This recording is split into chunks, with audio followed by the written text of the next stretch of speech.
Well, hello everyone, and welcome to Race Talk with Roy Henry. Today's a very special day, and because of who we're here with, Mr. Nice Guy Darrell, promoter Nice Guy Darrell, everybody's going to know what the date is.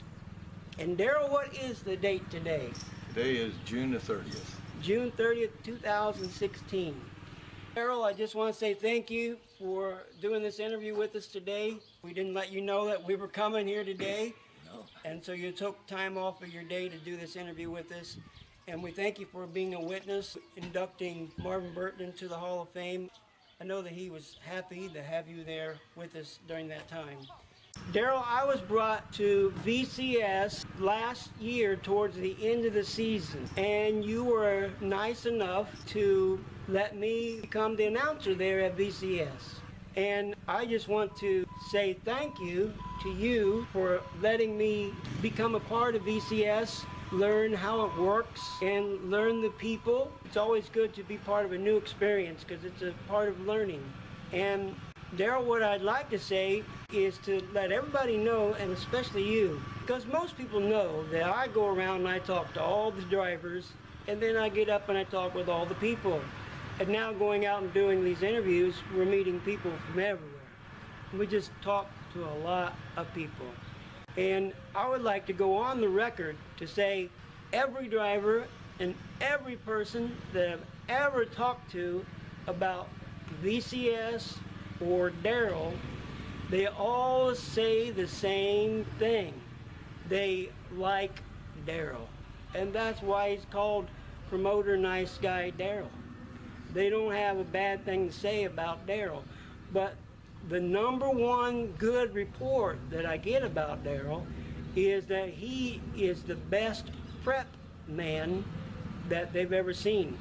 Matter of fact, I went to the racetrack on a Thursday and nobody was there, you weren't there. And I thought, wow, this track looks like it's already ready to race, and it was just left over from the week before. That's how good you have done on the track there with VCS.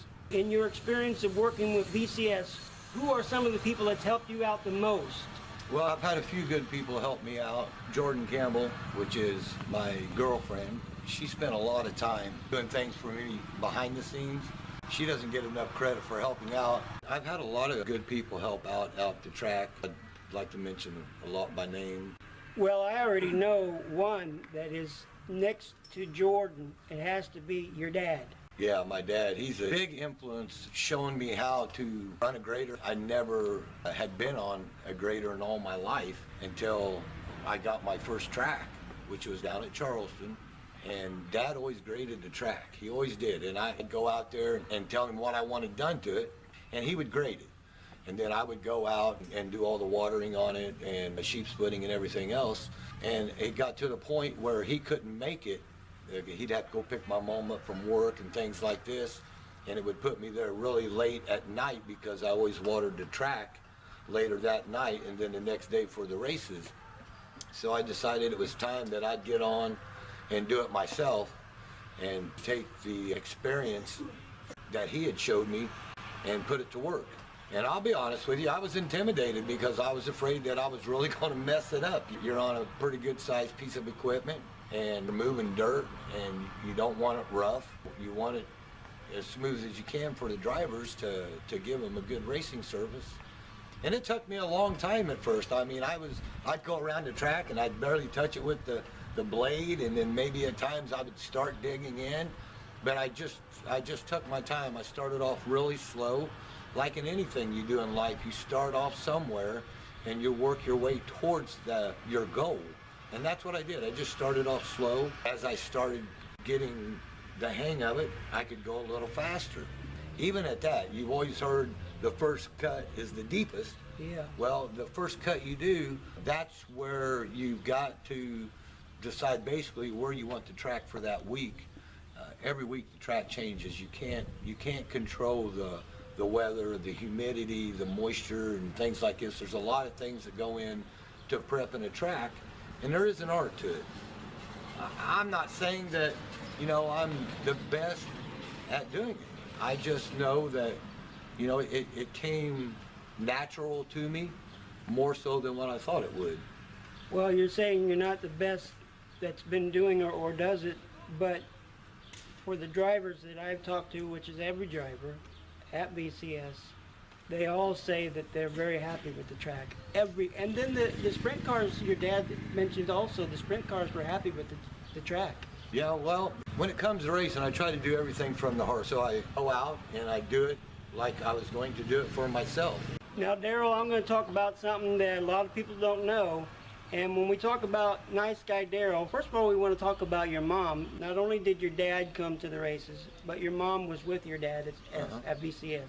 They come to the races together in their vehicle, and they come to sit in the concession stand together. I asked your dad because in spending time with Darrell, I learned that Darrell has a heart like I do for something that people don't like to talk about too much, and that is Scripture. So I asked your dad, where did Darrell get the heart for Scripture? I said, was it from you? And he said, well, it was a lot from his mother, from your mom. Is that true? Yeah, when I was at a very young age, my mom was always going to church. She would take me, and if it was vacation Bible school or whatever the case may be, we went there. And the word says God's word will not fall on deaf ears. When you go to church and you hear a preacher or someone talking about Scripture, you're going to hear it if you want to hear it or not. And it's kind of funny that you get on this subject because there's going to be a lot of people say, well, he's a hypocrite or whatever the case may be. Well, No, that's not it. Because here's what happened. I went out there on a Thursday, and you had an issue with the water truck. And you had to put a carburetor on the water truck, and I don't know how to do anything about carburetors, but you were there by yourself. I said, well, I'm going to help Darrell, hand him tools or whatever. Right. And so it was just you and me there, and it took a long time. Well, let's see. Oh, I had to take it apart and put another float in it. One of the floats had a pinhole in it, which was causing the gas in the carburetor to overflow, was flooding out the motor. Point was that it was not a quick, easy fix. We were there for a good hour. Yeah. And so during that time, I kind of was just quiet because you opened up, and actually it seemed like you were preaching to me for about an hour, and I really enjoyed every bit of it. What you were telling me is that you used to go to prisons, and what were some other places that you would go to? Well, I would visit the local jails out on the street. I just had a heart for people to let them know that no matter what they were going through, that there may be a different way for them, just to reach out to them. It's not about shoving Scripture down someone's throat or God down somebody's throat. It's just being there for them. That's right. Through thick and thin, no matter what they're going through. I mean, we're not here to judge somebody, but we're here to help them. And by doing that, then that person may want to get closer to you where you can actually share Scripture with them and let them know where you came from and where you're at today. Well, I was surprised that when I went to VCS and I talked to all the drivers, and I could not find one single driver to say one negative thing about Darrell, and I was just in awe. You didn't go to the right drivers, brother. I went to every driver, because everybody knows that's what I do. I can't announce their names if I don't. I got to know all their information, so that means I got to go talk to them. And that means everybody. And so I did talk to all the drivers. But here was another thing. There was an issue with two women. One was a racer's wife, and the other one was another racer, a woman who raced cars but didn't race that time at VCS. But they got into a big argument. And the whole, you know how it is when you got an argument going on, everybody's gathered around, they got a big circle going on. And I watched you handle that situation. And you went in there to those two women, and you broke it up, and you were very calm, and there was really one lady that was the instigator of the fight. And I was very, very surprised to watch you, because I followed you, and I followed you to their truck. And you went to their truck, and I watched you to hear what you were going to say.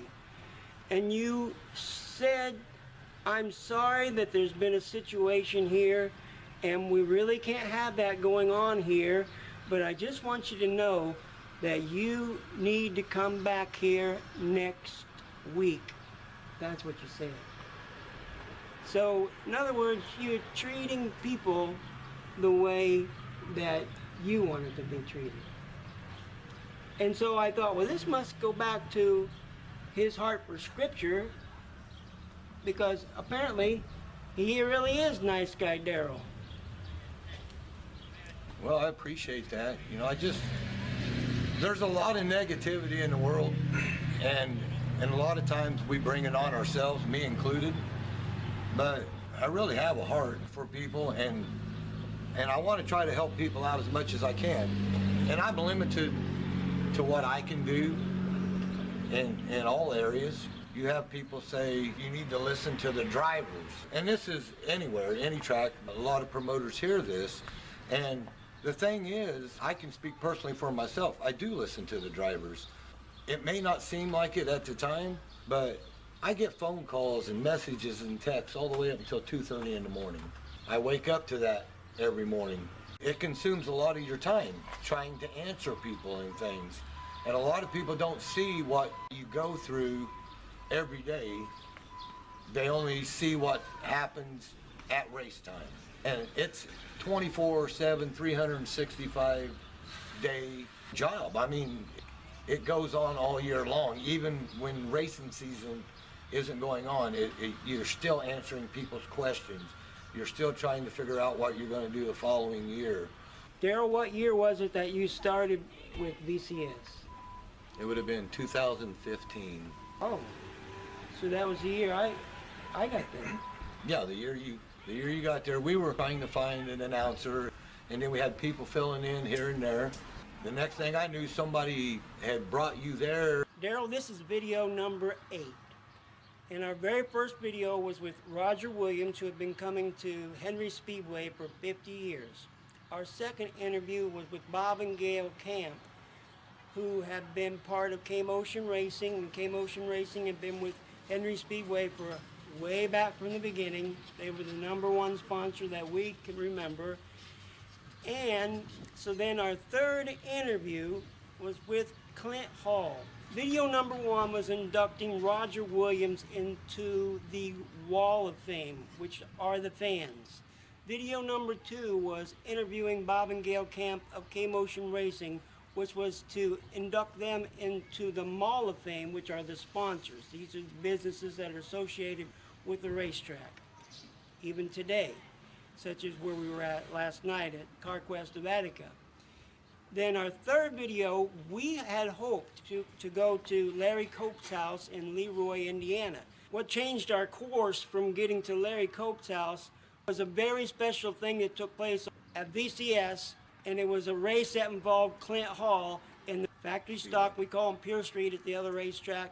And it was a race where you had Jesse Simmons in there, you had Lee J. Hall in there, and you had Clint Hall. And if you were to take a bet on who was going to win that race that night, would you have ever bet on Clint Hall was going to win the race? I mean, against Jesse Simmons, Lee J. Hall, who's going to win the race most likely? Well, those two that you mentioned there, Jesse Simmons and Lee J. Hall, they're good at any track they go to. They're always running up front. But you can never count out somebody else, because that's why it's called racing. You get the right setup on your car. Everybody misses their setups at once in a while, so you just never know. But yeah, I would have to agree that when you've got a person that's always running up front at a track, we started calling him the legend. yeah, he's hard to beat, especially at Vermilion County. And if you can beat him, If you can beat him, you've had a good night. You've had a really good night, yeah. But what about when you put Lee J. Hall beside Jesse Simmons, and you beat both those guys on the same night in the same race? Would you say you're having an extraordinary special night? Oh yeah, those two guys are hard to beat. If you beat them, you've done a really good job. Darrell, what was special about that night with Clint Hall is that something had brought all of Clint Hall's brothers and sisters and family there that night. And they were sitting up by the announcer's booth.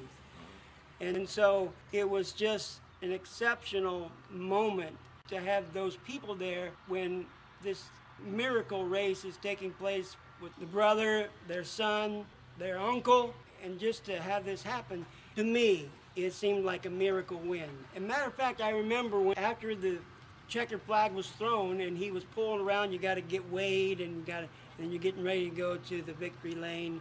Clint Hall did donuts on the track. And I remember because I said, he's so happy. Well, we know why he's happy, because he just experienced a miracle win. It was that miracle win that took us to do the interview with Clint Hall. We found ourselves there interviewing him. We realized he was a driver, and we said, well, apparently we're supposed to induct him into the Hall of Fame, and that's what we did.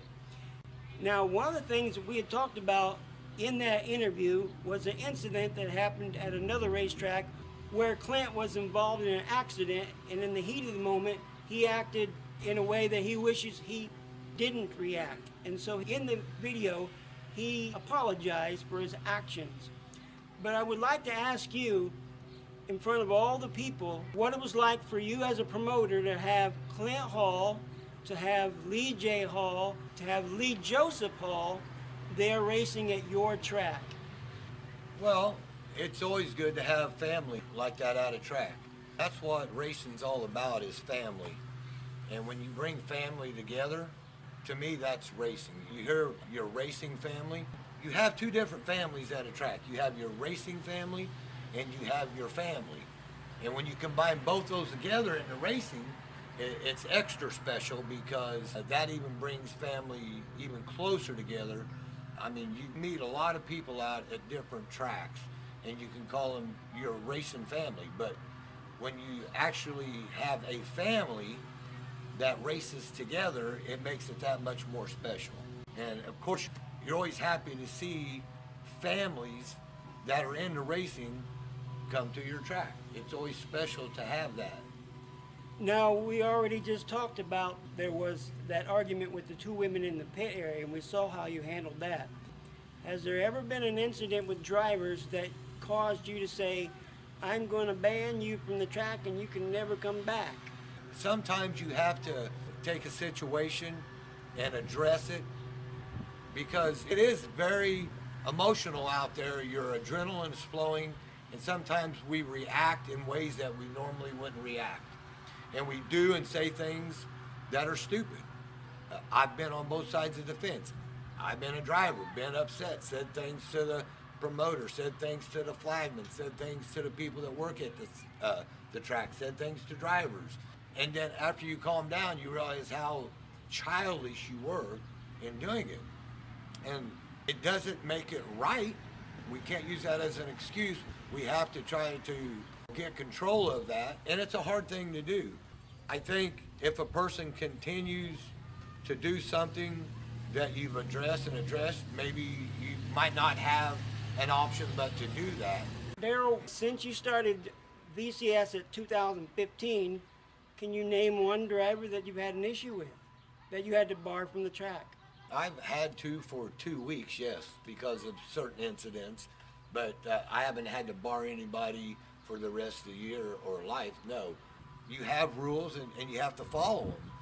But at the same time, if there is an incident or an issue, you try to pull that person to the side and give them the benefit of the doubt and let them know ahead of time. Now, you were involved at Charleston and VCS. Did you ever experience a situation with the driver to where he had to be banned for life? No, not for life, no. I've had to do things that I didn't normally want to do, maybe not because of a driver, but maybe one of his pit crew members did something. But you have to be fair with everybody. You can't show favoritism. Sometimes things look like you're showing favoritism, but you're not. Well, here's the question. Involving Charleston, where you were promoter or co-promoter or however it was, and then you came over to VCS, can you think of anything where a person should be barred for life? Can I ask you, in your opinion, as a promoter, as a race car driver, is there anybody that you have known at Charleston or at VCS that you would ever think they're not part of my racing family? No, I believe anybody that has anything to do with racing is a part of the racing family. Now, just because I don't agree with somebody, their opinion or whatever the case may be, even somebody doesn't like me personally, I've had many drivers that I knew personally, we just didn't get along for whatever reason. But when they came to my track, they got treated just like everybody else. I will not show favoritism. My boy races, and he doesn't get any favoritism. And I've told people if my boy doesn't get any favoritism, there isn't going to be anybody else. And I believe that you have to treat everybody equal. And it's a hard thing to do. I'll be honest with you. It's a hard thing to do, but you have to do it. But here's the question, Darrell. Everybody that comes to the racetrack, the drivers, the fans, the people that drive the ambulance, just everybody that's involved, can you think of any reason why none of these people would ever become not part of the racing family? Not unless they just totally wanted to get out of racing and away from it. I wouldn't know. Like I say, a lot of the people that come out to the track, even ambulance drivers, fire truck people, a lot of them are volunteering their time to be a part of something that they love and enjoy. You have a lot of volunteers at a track, a lot, that without them, you can't do it. They volunteer their time just to be a part of the racing family. Darrell, let me ask you a question. Concerning a track and concerning yourself as a promoter, when we hear this word bashing, what is your definition of bashing? Well, bashing, I don't know what the Webster Dictionary says about bashing, but I think a lot of people need to take a breath. Social media is a big influence these days with a lot of people, and you can use it for good or you can use it for bad. But it's just like a person that drinks. They go out and they drink and they get on their phone and they say and do things that they normally wouldn't say, and the next day they're like, oh, I wish I wouldn't have texted that or wouldn't have said that. That's right. It's the same thing. We get caught up in our emotions, and the first thing we want to do is get on there and put it on. I think if we just gave it a little time and waited maybe until the next day and see if we still felt the same way. Everybody has a right to voice their opinion. That's our God-given right, freedom of speech, just like we're doing right now. We got freedom of speech to talk about what we want to talk about. But we also got to think, who's that going to hurt? Is this a good thing or is it a bad thing? I think we need to take that into consideration before we post something negative, and maybe even go to that person, whoever the person is, a promoter, a driver, a fan. And I think we need to maybe give them a call and talk to them directly before we just throw something out there that we may not know the full situation. But a lot of times we think we know what happened or what's been said, and we don't. And later on, when we do find out, then we feel like a heel because of it, because we jumped on the bandwagon, so to speak. I think we really need to find out the truth about things before we jump on the bandwagon. Do you think we covered everything with bashing? Oh, probably not, Roy. I think a lot of people are just out to get self-gratification for themselves about things, and they're not taking other people's feelings in consideration. I think too many people are getting hurt. The news nowadays, they don't report good things. It's all negative. Darrell, for a few days, your phone has kind of stopped ringing for some reason, and you say it's a little refreshing to have a little break from all the people calling you all the time. Oh yeah, it is. I'm trying to get back to what I enjoy and help people out in the pits and go watch racing, not have to worry about prepping a track or trying to figure out how I'm going to do this or how I'm going to do that. You try to make it through another race. So I'm kind of back to enjoying what I love in life with the time that we're having off right now. It's refreshing, yeah, it's very refreshing. It's like going on a vacation. Today is June 30th, 2016, and Darrell, you know the news that as of last Sunday, I am no longer the announcer at our home track, and so right now I'm at a crossroad in my life. As one brother to another brother, what advice would you give to me? Well, the easiest thing on any advice I could say would be pray about it and see what the Lord has for you to do in whatever situation you're in, and listen to Him and not to man. I ask you this because you talked about enjoying time off. And so it seems for me that I would have a time off for like this Saturday. People are asking me to go to Plymouth. People are asking me to go to Shady Hill. So how do you handle life when you're in a crossroad as a believer? Pray. That's, that would be the number one thing, is just pray about it and get peace. If you don't have peace in your life, it's not of God. I mean, God allow us to go through turmoil and things, and at the time we don't really know why. Sometimes people lose their jobs in factories and stuff. We don't understand it, and God may be calling us to a different area in our life, and we want to hold on because we think, well, God gave me this job. Why would He take it away? He may have something for us that we don't even know, that we can't see right now for whatever reason. It's just like you coming to VCS. We needed an announcer, and there you were. Well, why was that? I mean, did you just all of a sudden show up, or did God speak to you and say, well, I want you to go here? Well, I remember exactly how it happened. There was a communication within inside of me that said, Roy, you need to go to VCS. I said, well, I don't know how to get there or anything, and I don't have any gas money, really. I was told within inside of me, well, contact Clint Hall. You know Clint Hall goes there, and you can probably ride with him. And so I said, well, why don't I text him? And so I did, and he texted right back. He said, yeah, you can go with me. Let's go. And I talked with Clint Hall about that recently within this last week. And Clint told me that one of the reasons why he wanted to take me because he was in hopes that I would become the announcer over there at VCS. And so it seems to me that life is a stage that's being continually being set, and everything that happens is one step leading to the next step, to the next step, taking us to where we're going. So let me ask you, Darrell, as far as faith goes, is there anything that you cannot trust the Father for? No, no, no, there's not. I'm not where I need to be with the Lord, and I know that. But I still believe in Him 100% and trust Him. Do I do things that's not scriptural and not Christian? Yep, I sure do. But that's why, in the book of Revelations, it says either be hot or cold. And God can deal with one or the other, hot or cold, but He won't deal with the lukewarm. And that lukewarm, that's where we fall into that, area that people would call, the hypocritical state. And I choose to, either be hot or cold. That's me. I mean, and I hold on to that scripture. But I don't know if we're putting all this on tape. I probably, I don't know. I don't know either. Well, I'm happy that we haven't ended this interview yet, because there was one thing that I wanted to bring up that I forgot about till now. It's the subject of unforgiveness.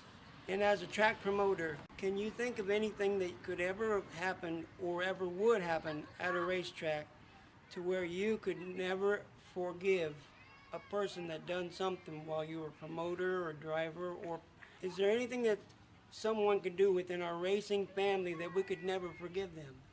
Well, I've had a lot of incidents where it's caused issues between me and a driver, or somebody said something that offended me or talked bad about me or whatever the case may be.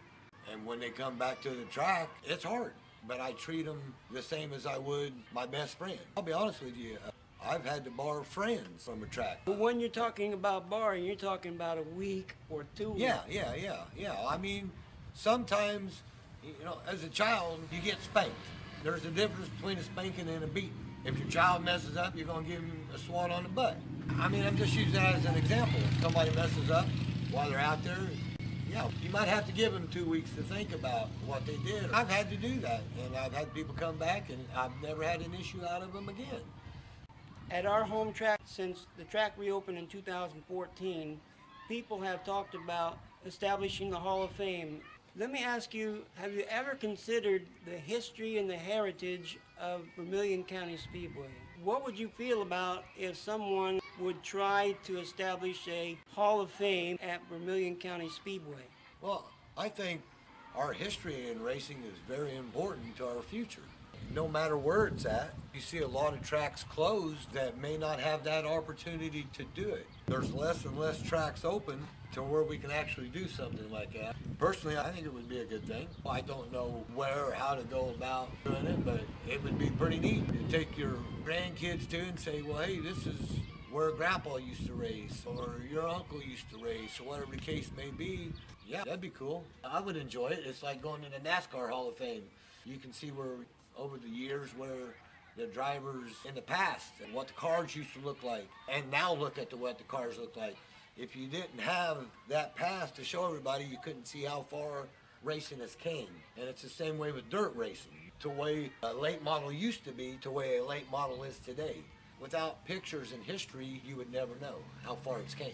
For example, the interview that we did today with Marvin Burton, he had a little race car for every car that he had ever owned, and there were a lot of them. But the point was, just by looking at that, you were seeing the history. When you watch the interview with Marvin Burton, you'll see how important that collection of those cars are, of his history.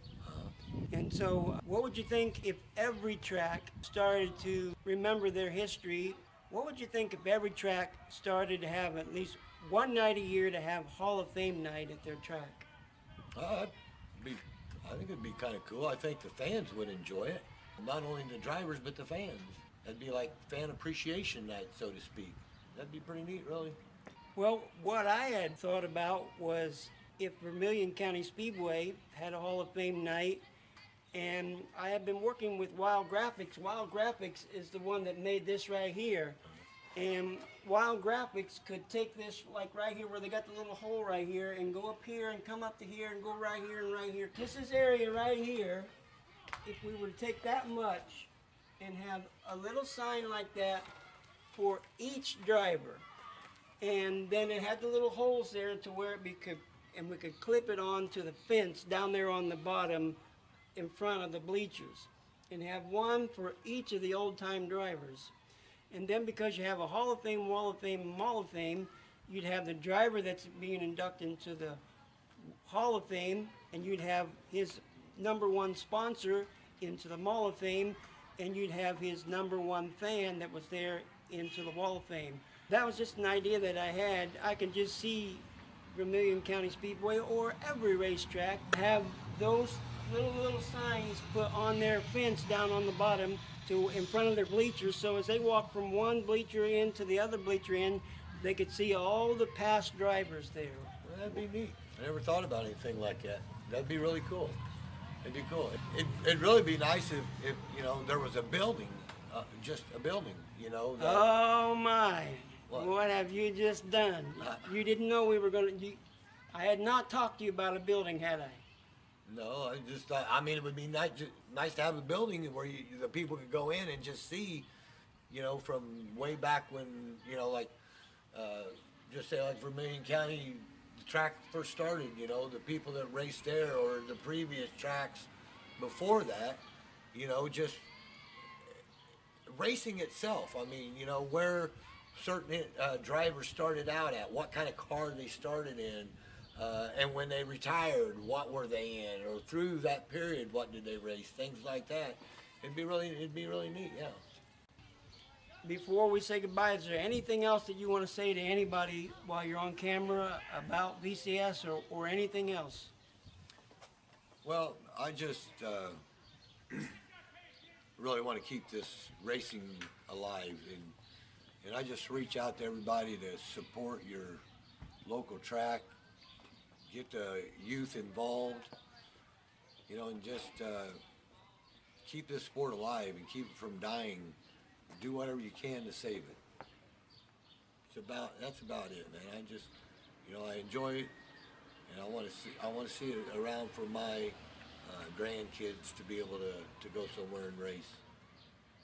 Darrell, at this time, when we conclude our videos, we bring in our cameramen, so we're going to set the camera back.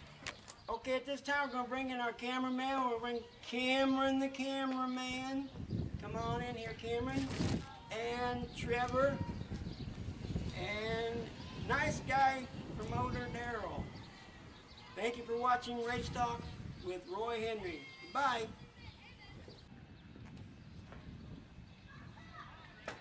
Darrell, we have we Darrell, we had stopped the interview and we're getting ready to go home, and it got brought up about what was said today in the Marvin Burton interview, and Marvin Burton made a comment that he needs VCS to remain open because his business is not so many miles from the racetrack. That's his home track, and he needs VCS to stay open for his business. But as soon as I said that, you said, well, a lot of businesses in local businesses get what they benefit. A lot of local businesses benefit from the racetrack, and a lot of people don't realize that.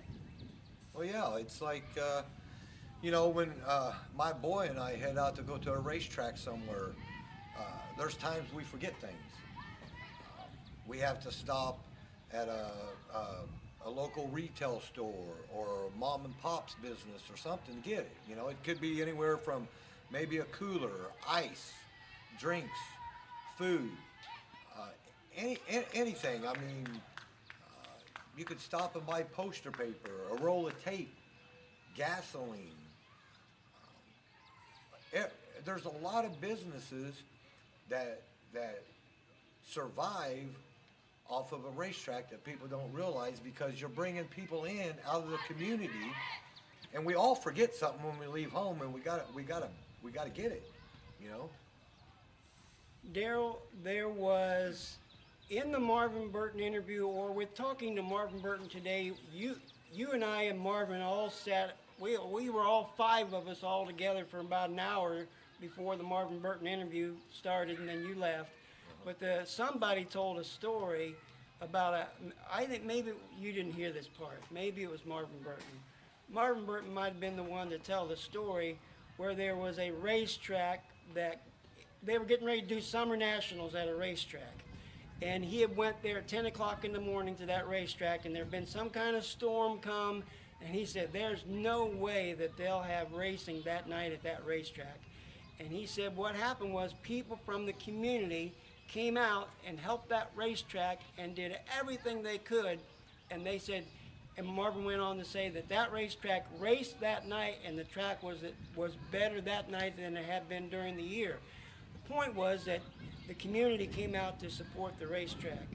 And Darrell, you might be surprised at what might happen from people watching your interview today and Marvin Burton's interview, because you have made a statement that VCS was in trouble.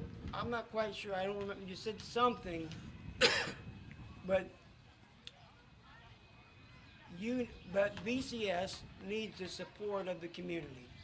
Oh yeah, just like any business in the community needs the community support. It doesn't matter what it is, from the smallest restaurant that needs support from the community coming in buying their food to stay open, to your local Walmart stores. All the businesses in between that. Anything that you need to survive, we need to support that business to keep it open. And so we need the fans to be coming to the racetrack. We need to find out who are the dedicated fans that would like to come in and help support VCS. We need to know who are the dedicated drivers. Isn't there something to where with UMP you have to have 10 UMP cars there, a car count to get the points? To get your full points, yeah, in each class you got to have at least 10 cars or more to get your full UMP points for that night. Anything under that, you receive less points for that class. So you need to know, you need a team of dedicated drivers, at least 10 drivers per class, and you need so many fans up in the stands, and you need the community to come out and support the racetrack. Yeah, it's it's every racetrack. It's I can only speak for mine because that's where I'm promoting at. Times are tough for everybody, and it does cost a lot to take a family to a track. But ours has always been, ours this year It's 11 and under free, so you can actually take your kids to the track at a reasonable price. It's $12 general admission on a regular night. And I mean, it's all about getting the word out, you know, to people. In order to stay open, it takes the community, you know, to keep any business open. And you have to treat a racetrack as a business. Because it is. I mean, you can't keep the gates open without everybody's support. Well, maybe that was it. You think we're done? I think so. Okay.